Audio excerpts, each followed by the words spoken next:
नमस्कार, देवभूमि समाचार में आप सभी का बहुत स्वागत। मैं हूं आपके साथ सुचित्रा गुप्ता। खबरों की शुरुआत कर लेते हैं। जहां सरकार के 3 साल पूरे होने पर मुख्यमंत्री पुष्कर सिंह धामी ने आज एक प्रेस कॉन्फ्रेंस की है। इस दौरान उन्होंने अपने 3 साल में पार्टी ने जो भी जनहित में कार्य किए हैं इसके बारे में उन्होंने जानकारी दी और इस कार्यकाल को उन्होंने साहसिक बताया है। उन्होंने प्रदेश सरकार के 3 साल को देवभूमि के लिए शानदार, ऐतिहासिक और इतिहास निर्माण करने वाला बताया और साथ ही कहा कि पीएम मोदी के मार्गदर्शन में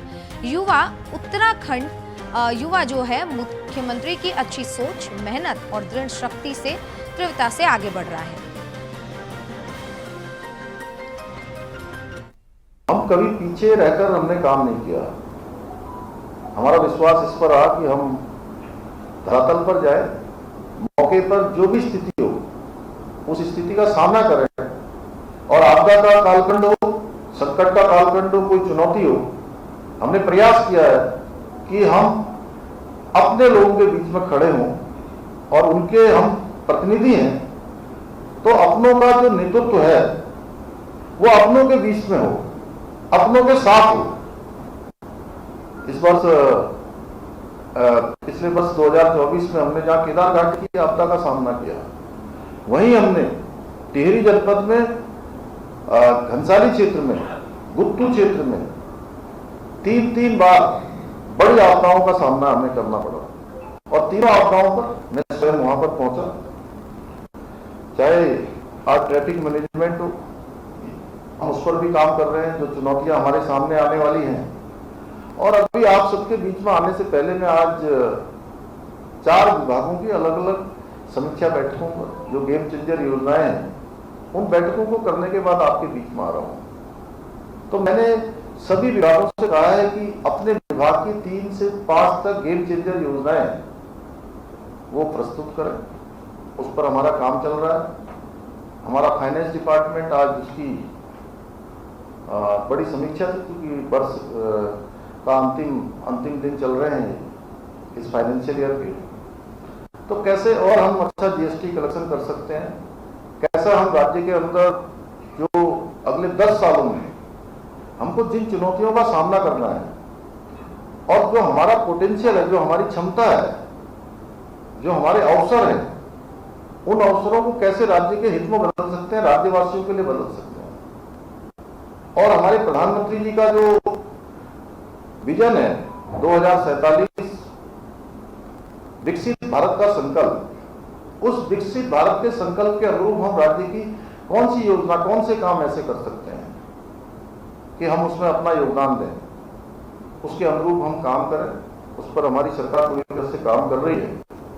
देहरादून हो या हमारे अन्य शहर हो, उन शहरों में जाना कैसे आसान हो। अभी दिल्ली से देहरादून एक्सप्रेस वे के चालू होने के बाद एक बड़ी चुनौती ट्रैफिक मैनेजमेंट की हमारे सामने आने वाली है। आप समझिए कि 2 से ढाई घंटे में जब देहरादून से दिल्ली और दिल्ली से देहरादून पहुंचेंगे तो निश्चित रूप से ट्रैफिक व्यवस्थित करना एक बड़ी समस्या होगी। उसको लेकर हम पहले ही जो है रिंग रोड के निर्माण पर काम कर रहे हैं। हमारा जो बिंदाल से लेकर इस्मा तक चारों तरफ से बाईपास बनने हैं, जो हमारा ये रिंग रोड एक्सप्रेस वे जो बनकर आ रहा है, उसके साथ उसको कैसे एलिवेटेड करें, कैसे उसको जोड़ें, उसमें हम भारत सरकार से भी काम कर रहे हैं, राज्य सरकार के स्तर पर भी हम काम कर रहे हैं कि जिससे कि आने वाले समय में हमको इन सब का सामना न करना पड़े। इसके साथ ही राज्य के अंदर पूरे देश दुनिया के लोग हमारे बारे में, देवभूमि उत्तराखंड के लोगों के बारे में, देवभूमि के बारे में सबके मन में एक आस्था, श्रद्धा और विश्वास कि देवभूमि के लोग हैं, अच्छे लोग हैं, सच्चे लोग हैं, देवभूमि है, देवों की भूमि है, देवों के सबसे नजदीक का स्थान है। और यहाँ कई प्रकार की चुनौतियां हमारे सामने थी। डेमोग्राफिक चेंज थी, उसको लेकर हमने काम किया। वेरिफिकेशन ड्राइव हम चला रहे हैं। जगह जगह पर अवैध अतिक्रमण, अवैध निर्माण, अवैध मदरसे, हमने इसको खाली करने का संकल्प लिया है। यह अभियान हमारा चल रहा है और यह अभियान तब तक चलेगा जब तक पूरी तरह से देवभूमि अतिक्रमण मुक्त नहीं हो जाएगी। जब तक हम पूरी तरह से अवैध कब्जों को हटा नहीं देंगे तब तक हमारा काम चलेगा। इसके साथ ही हमने राज्य के अंदर निवेश आया, निवेश नहीं रुकना चाहिए, यहाँ के उद्योग समूह यहाँ आने से नहीं रुकनी चाहिए, उसके लिए भी हम लगातार प्रयास कर रहे हैं। हमने आदरणीय प्रधानमंत्री जी के मार्गदर्शन में यहाँ पर इन्वेस्टमेंट समिट का आयोजन किया था, जिसमें 3,55,000 करोड़ से ज्यादा के एमओयू हमारे विभिन्न निवेशकों के साथ, उद्योग समूह के साथ हुए थे। तो 3 साल पूरे होने पर सीएम धामी को आपने रिपोर्ट कार्ड पेश करते हुए सुना। इसी के साथ आपको बता दें, जनसेवा हेतु समर्पित धामी सरकार ने 3 वर्ष पूरे होने के बाद अल्मोड़ा में कई कार्यक्रम आयोजित किए जा रहे हैं इसे लेकर, और अल्मोड़ा के कार्यक्रम में सीएम धामी ने प्रतिभाग किया, यानी कि हिस्सा लिया। हेमवती नंदन बहुगुणा स्पोर्ट्स स्टेडियम में कार्यक्रम का आयोजन हुआ, जहां सीएम धामी पहुंचे और इस दौरान तमाम अधिकारी और मंत्री सीएम धामी के साथ उपस्थित रहे। और इस दौरान सीएम धामी ने क्या कुछ कहा है, आपको सुनवाते हैं।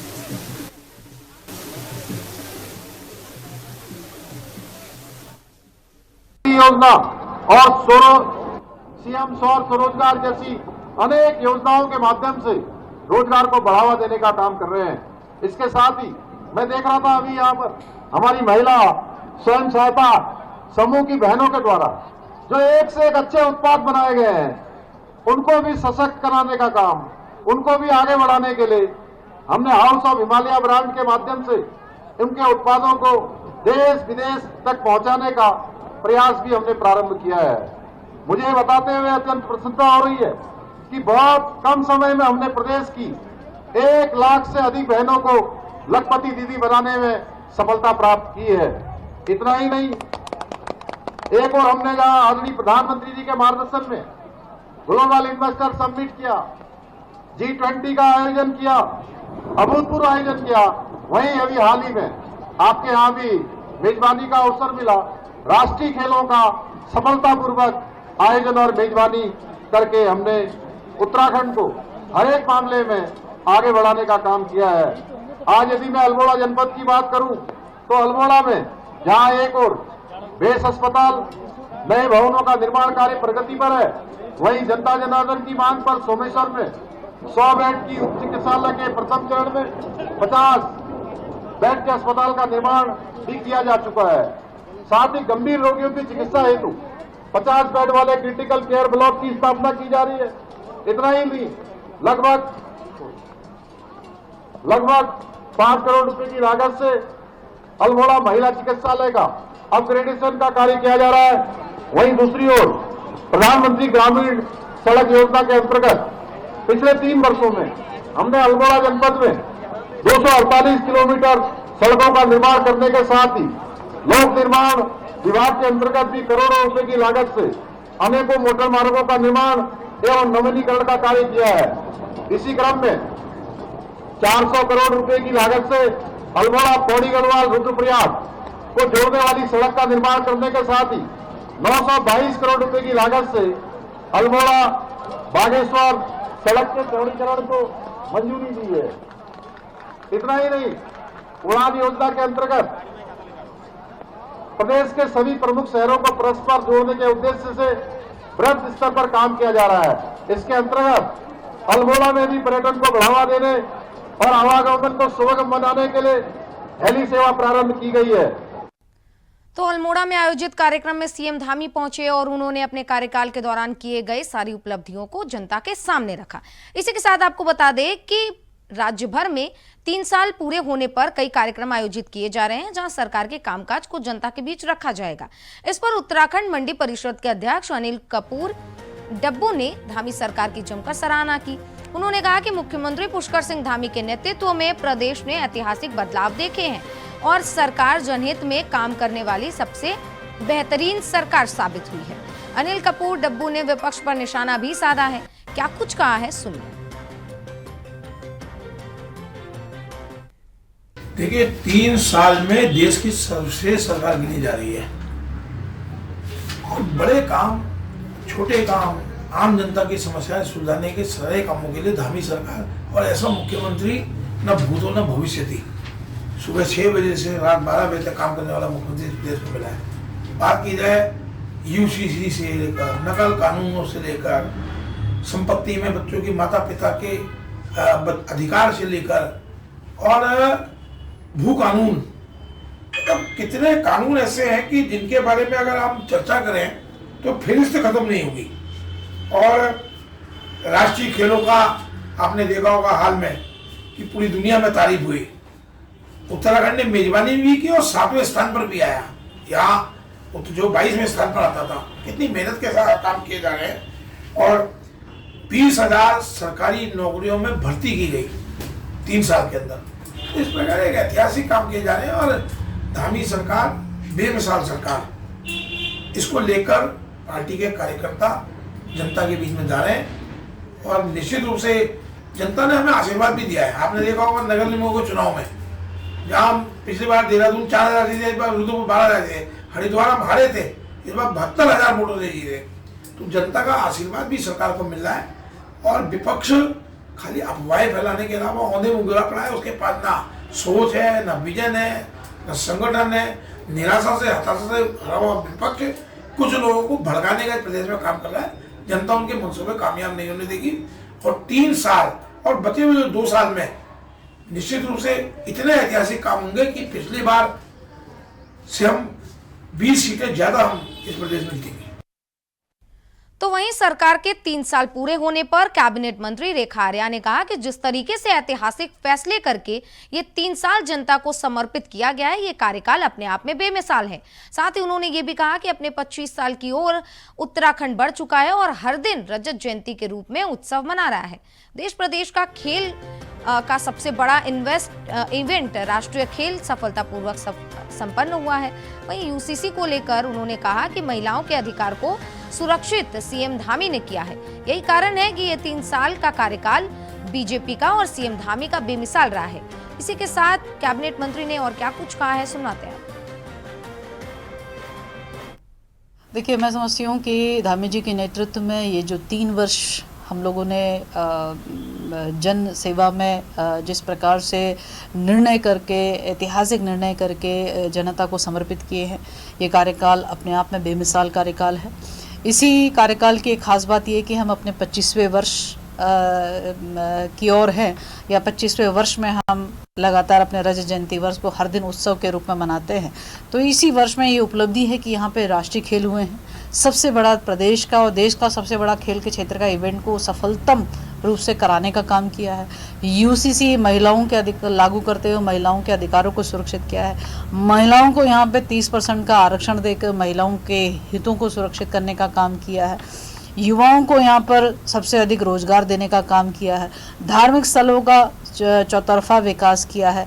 यहाँ पर चाहे वो एयर कनेक्टिविटी हो, आज बागेश्वर को भी हम हेलीकॉप्टर से जा सकते हैं, आज हम पिथौरागढ़ जा सकते हैं, आज हम गुंजी जा सकते हैं, आज हम हल्द्वानी जा सकते हैं, ये आज हम गढ़वाल के क्षेत्र में उत्तरकाशी जा सकते हैं। तो ये हवाई क्षेत्र में भी जो है जो विकास हुआ है, पहाड़ों को जोड़ने का विकास हुआ है, ये इन्हीं 3 वर्षों के दौरान में हुआ है। तो मुझे लगता है कि ये 3 वर्ष का कार्यकाल युवाओं, महिलाओं, बुजुर्गों, किसानों सबको एक समावेशी विकास के रूप में, एक ऐतिहासिक निर्णय के रूप में मैं इन 3 वर्ष को देखती हूँ। और ये 3 वर्ष जो है वे बिल्कुल वाकई एक बेमिसाल वर्ष हैं, ऐतिहासिक वर्ष हैं। और देश में उत्तराखंड अपने इन निर्णयों के कारण जाना गया है, जो कि हम सबके लिए बहुत गर्व की बात है।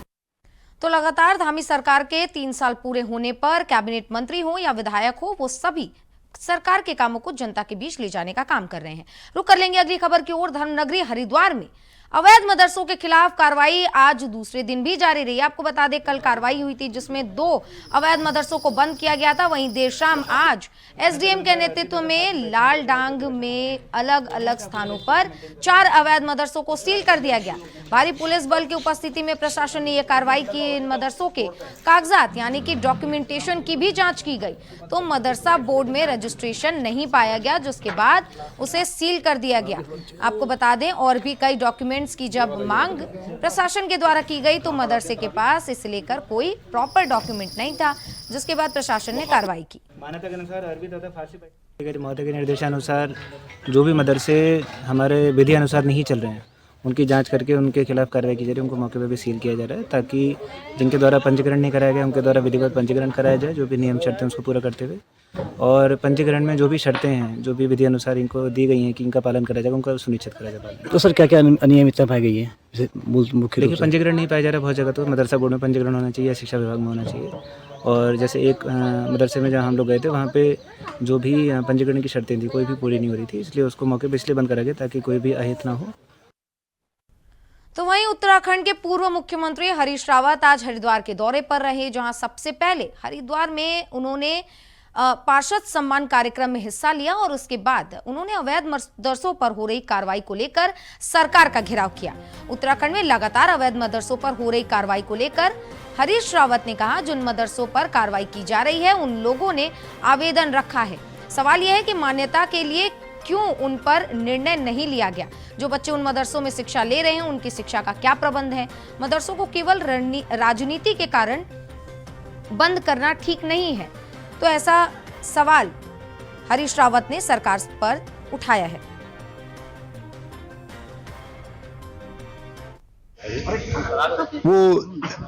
वो हिंदुस्तान दिवस नहीं मना रहे, वो भारत दिवस नहीं मना रहे, वो चुनाव दिवस मना रहे हैं।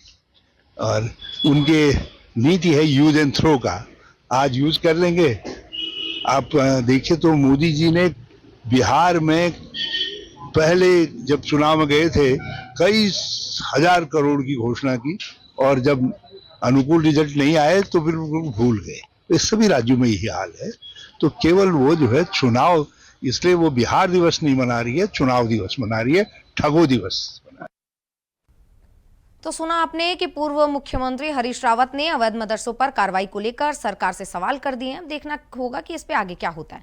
वहीं उत्तर प्रदेश सरकार में जल शक्ति मंत्री स्वतंत्र देव सिंह आज हरिद्वार पहुंचे, जहां उन्होंने उत्तर प्रदेश सरकार के सिंचाई विभाग के अधिकारियों के साथ बैठक की और विभाग के कार्यों का निरीक्षण किया।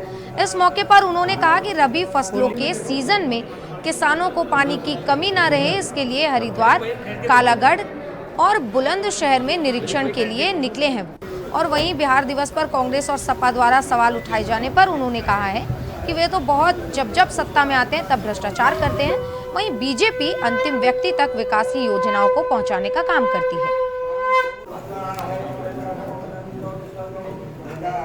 हरिद्वार थोड़ा समीक्षा यहाँ करना था, फिर यहाँ से कालागढ़ जाना है, कल बुलंदशहर जाना है। रबी खरीफ का फसलों में किसानों को कोई कमी न हो और सिंचाई और पीने की भी में कमी न हो और गंगा जी का पानी सभी को उपलब्ध होता रहे, उसी की दृष्टि से दौड़ा मेरा है। तो अभी समीक्षा करूंगा। बाकी अभी दिव्य और भव्य कुंभ के समय भी आप सबके प्रयास से, अधिकारियों के प्रयास से लगभग स्वच्छ जल, निर्मल जल कुंभ में पहुंचता रहा है, जिसके कारण सभी तीर्थयात्री जितने भी आए थे, संत ऋषि मुनि जितने लोग भी आए थे वहाँ दर्शनार्थी, सभी लोगों ने कुंभ में स्नान करके आनंद लिया और सनातन धर्म की ताकत भी सभी को एहसास हुआ। तो वहीं सितारगंज के सिसोना स्थित राजकीय महाविद्यालय में छात्रों ने भ्रष्टाचार के आरोप लगाए हैं।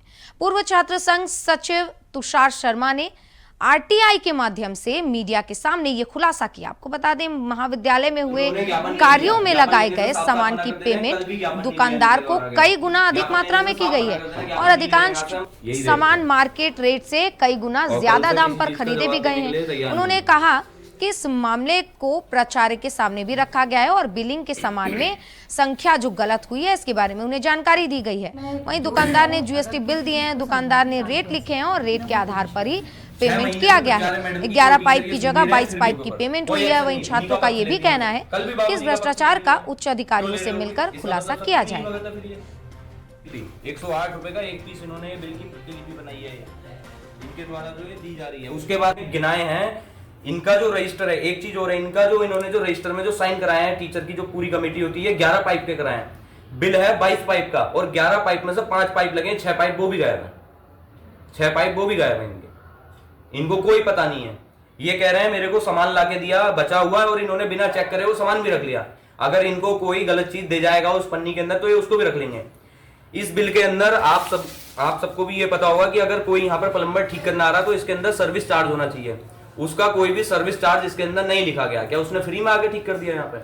नहीं, क्योंकि ये लोग घोटाला, अगर 6 महीने पुराने बिल खुलेंगे तो उसमें 70% घोटाला निकलेगा ही निकलेगा इस कॉलेज के। तो जो टोटियां लगी नहीं है, ये जो 5-6 जो पाइप लगे हैं, मुश्किल से मुझे लग रहा है 500 रुपए के भी पाइप नहीं है वो। कल मैंने वो जो दूसरे दुकानदार है उन्हें भी बुलाया। और बिल कितने का है? बिल है ये 13,000 का। 500 रुपए कम है, 13,000 का। हाँ, और ये किसी चीज का भी एक जवाब नहीं दे पाएंगे, क्योंकि इन्होंने ये पूरा काला घोटाला कर रखा है। ये बिल है ये सबके सामने, और इसमें प्राचार्य महोदय के साइन है जो इन्होंने चेक दिया है काट के। क्या चाहते हैं आप इसमें कार्रवाई? इसमें कार्रवाई होनी चाहिए, इनके ऊपर जांच बैठनी चाहिए, सारे बिल खोले जाने चाहिए 6 महीने पुराने, 6 महीने से जो यहाँ चल रहा है। और मैं कहता हुआ आ रहा हूँ, कल ये मैडम को ये ज्ञापन दे रखा है, आप ये खुद देखिए ज्ञापन की स्थिति। कल ये ज्ञापन दे रखा, ज्ञापन अभी तक रिसीव नहीं करा है। ये ज्ञापन जो किया है ये रिसीविंग नहीं दी है। इसकी स्थिति देखिए क्या कर दिया है मोड़ के। वैसे ये कह रहे हैं हम ज्ञापन ले रहे हैं, इसमें लिखा है मैंने 6 महीने पुराना, हमें पूरे बिल की प्रस्तुति दी जाए। जो वर्तमान छात्र संघ अध्यक्ष है उसी ने दिया है, पर मैम देने के लिए तैयार नहीं है। नहीं, ऐसा नहीं है कि 3 टोंटी लगी हैं, वॉशरूम ठीक हुए हैं और उसमें टोंटी लगी भी हैं और टूटती भी हैं, है ना। बच्चे जाते हैं, यूज़ करते हैं, आए दिन टूटती भी हैं और उनको सही भी कराया जाता है। लेकिन एक टोंटी रोज सही कराना थोड़ा मुश्किल होता है। हाँ, ये है कि जब लगता है कि बहुत ज़्यादा खराबी हो गई है तो हम सही कराने की पूरी कोशिश करते हैं, ठीक है। और जहाँ तक बात है बिल की, तो बिल में जो GST बिल है, ठीक है, दुकानदार ने GST बिल बना के दिया है, उसने रेट लिखे हैं, उसी रेट के आधार पे हमने पेमेंट किया है। जितना ऑर्डर गया था उतना उसने दिया है। हाँ, एक ज़रूर थोड़ा सा मिस्टेक हो गई कि 11 पाइप की जगह 22 पाइप उसने लिख दिए, वो एक मिस्टेक रह गई है, ठीक है। उसको सुधारा जा सकता है, ऐसी कोई बात नहीं है, उसको हम सुधारने के लिए तैयार हैं। उतनी मात्रा में टूटियां नहीं लगी हैं जो बिल में दर्शाया गया है। देखिए, ये तो चेक किया गया था उस समय, ठीक है ना, कि कितनी टूटी लगी हैं और देखकर ही किया गया है, ऐसा नहीं है। तो पूर्व छात्र के द्वारा जब आवाज उठाया गया भ्रष्टाचार को लेकर, तो प्रिंसिपल ने साफ तौर पर भ्रष्टाचार को गलती बता दिया। देखना होगा कि अब इस पे जांच किस तरीके से होती है। इसी के साथ देवभूमि समाचार में बस इतना ही। आप बने रहिए इंडिया वॉइस के साथ। नमस्कार।